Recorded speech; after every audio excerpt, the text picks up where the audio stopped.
2013 के एक सर्वे के अकॉर्डिंग लगभग 65% लोगों का यह मानना है कि हम अपने माइंड का सिर्फ 10% हिस्सा ही यूज करते हैं।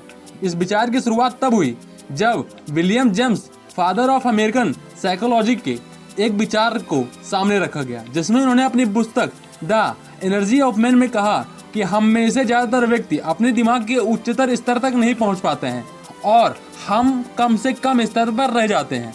यही कारण है कि आज के ज्यादातर टीचर्स और ज्यादातर लोग ये विश्वास करते हैं कि हम सभी अपने माइंड का 10% हिस्सा ही यूज करते हैं।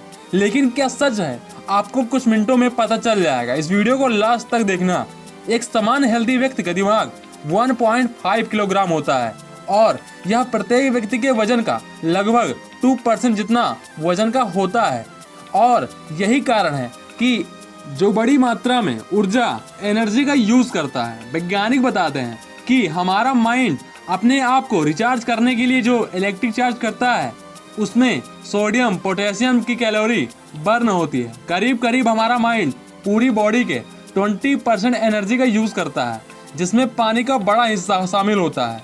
1945 में पहली बार वैज्ञानिकों ने बताया कि हमारा माइंड का 73% हिस्सा पानी से काम करता है, जिसमें से अगर 2% भी पानी की कमी होती है तो इसकी कमी का असर सीधा हमारे माइंड पे होता है।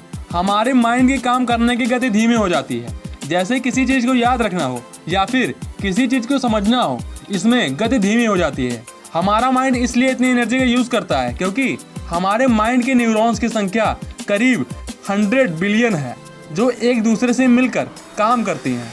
जब एक न्यूरॉन्स एक्टिव होता है तो दूसरा न्यूरॉन्स रिएक्ट करता है। यह प्रक्रिया इतनी सटीक है और इतनी जटिल है कि वैज्ञानिकों को इसे समझने में अभी कितने साल लगेंगे ये निश्चित रूप से नहीं कहा जा सकता, क्योंकि आज तक कोई साइंटिस्ट ने ये नहीं बता पाया है और ना ही ये समझा पाया है कि न्यूरॉन्स एक दूसरे पर क्यों रिएक्ट करते हैं और एक का सिग्नल दूसरे तक कैसे पहुंचता है। ये सब कुछ एक मशीन के द्वारा ही समझा गया है जो माइंड को स्कैन करती है, जिसे हम FMR कहते हैं, जिसके बदौलत जो फैक्ट हैं माइंड के वो आपके सामने हैं। सच यह है कि हमारे सिकुड़े सर्किट के भीतर एक रहस्य यह भी है कि कोशिकाओं में सिर्फ और सिर्फ 10% हिस्सा ही न्यूरॉन्स का है।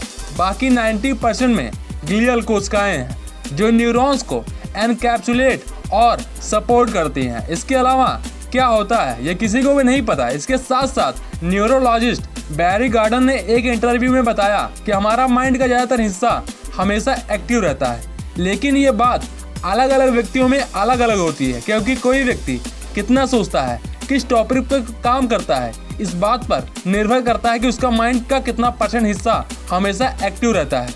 क्योंकि बैरी गार्डन ने बताया कि जब कोई व्यक्ति सो रहा होता है या फिर आराम कर रहा होता है तब भी उसका माइंड काम कर रहा होता है, लेकिन बात यह है कि तब सिर्फ और सिर्फ माइंड का 10% हिस्सा ही काम करता है।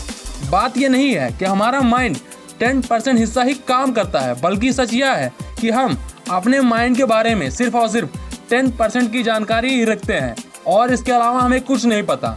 अगर वीडियो अच्छा लगा हो तो वीडियो लाइक कर देना और जानकारी अगर अच्छी लगी हो तो दूसरों को शेयर करना। इसी तरीके के वीडियो देखने के लिए चैनल को सब्सक्राइब कर देना। रीजन X आपका दुनिया में स्वागत है।